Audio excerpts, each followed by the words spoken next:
Hey, what is up guys? Jeremy here, and in this video we're going to be taking a look at my custom Xbox 360 controller. Now, I've had a lot of people ask me on Instagram about this controller, so I figured I'd cover it in a video and go over all the different aspects in which makes this controller what it is. It's pretty awesome, in my opinion. Now, first off, the core controller itself, pretty much everything you see I've customized myself, but the core controller itself is a 17 mode modded controller. It came with obviously the regular Xbox 360 black housing controller. It had all the normal, thumbsticks, the regular D-pad, the regular thumbstick here. It didn't have the mod sticks. I installed that. And it had blue buttons, blue thumbsticks, blue D-pad instead of the black. I switched that all out myself.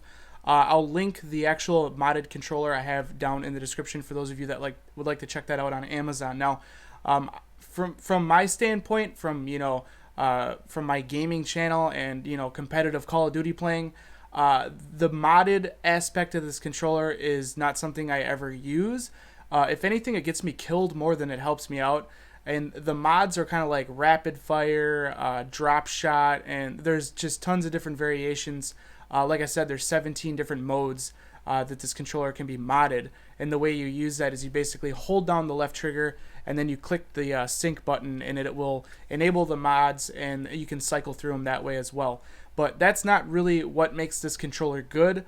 If anything, like I said, that gets me killed more than it helps me. So this is a modded controller. Now onto the thumbsticks. As you can see on the left, and yes, this is a used controller. I've used the hell out of this. So if you see, dings and it being worn out in places, because I have used the crap out of this controller. So yes, this is used. This ain't brand new. But anyways, onto the thumbsticks and the D-pad. These are by a company called ModSticks. And let me silence my phone really quick. It's been going off all night. These are by ModSticks, and they are metal. Yes, this thumbstick is metal.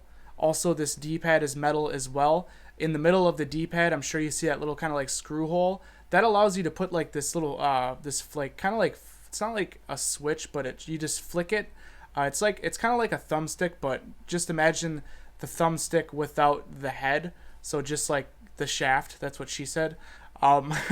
Just put that onto the D-pad, and it's raised up, I would say probably about like that high, and that's going to allow you to, like, when you're playing Call of Duty, to just flick it. So if you're calling in like your strike packages on Call of Duty or a care package or something, you literally just kind of like flick the D-pad instead of actually pressing it. I took that off because I prefer using it, the normal way. I feel I had more control over it than using that. But if that's something you want to use, the kit does include that. Now, like I said, this also does come with the thumbsticks. It comes with both of them. I like just using the right-handed, which is the look, basically the look thumbstick. The movement thumbstick, I don't really find a need for it. I find it to be a little bit uncomfortable on my thumb to use this metal thumbstick for my left, because in Call of Duty I'm always running forward so much. It's always, kind of like forward and forward to the right, forward to the left. So pushing onto that metal stick tends to hurt my thumb after a while. So I left the stock thumbstick there, but I do have the metal mod sticks on the right. And the thing that's awesome about this, I'll give you a side profile here, is you can see how much taller that thumbstick is than the regular stock thumbstick. Now, what that's going to allow you to do is to up the sensitivity, and it's also going to allow you to have better accuracy with first-person shooters. And I mean big time. It really does reflect. It does take a learning curve to get used to it first, but it's going to really reflect on your accuracy, your speed of your shots, and it's just, I don't know, it's just really, really nice, especially for like sniping. This thing is just heaven. Now, another thing that's cool about the mod sticks, like I said, comes with both thumbsticks. These are metal, which is pretty insane. Is if you look at the thumbstick, as you can see, there's kind of like that line in the middle right there. If I crank this loose really quick, as you can see, I just unscrew it just like so. So you can literally adjust the height of this thumbstick to whatever height you want. The kit includes a bunch of different spacers and a bunch of different screws. So if you want the thumbstick to be taller, you can make it taller. I have it on its shortest setting, which I do prefer, so I leave it at that. So that's as short as it's going to be, but it's really not too tall. It's really easy to get used to at this height. But as you bump up the height, it takes a little bit longer to get used to, and it starts to look more like a control freak thumbstick. And yeah, I just like them because they're fully customizable. You can raise the height up and down, and the mod sticks are pretty awesome. Like I said, I'll link the mod sticks kits down in the description. And also, I have yet to get it, so when I do this, I'll update this video, is mod sticks also does make hair triggers. And those are metal as well, and they have like drilled slots through them. They look so sick for the triggers here. Now, basically, what a hairpin trigger is, for instance, like on Call of Duty again, in order to shoot your gun, you pretty much have to compress the trigger like almost all the way, and as you can see, that's a pretty long motion.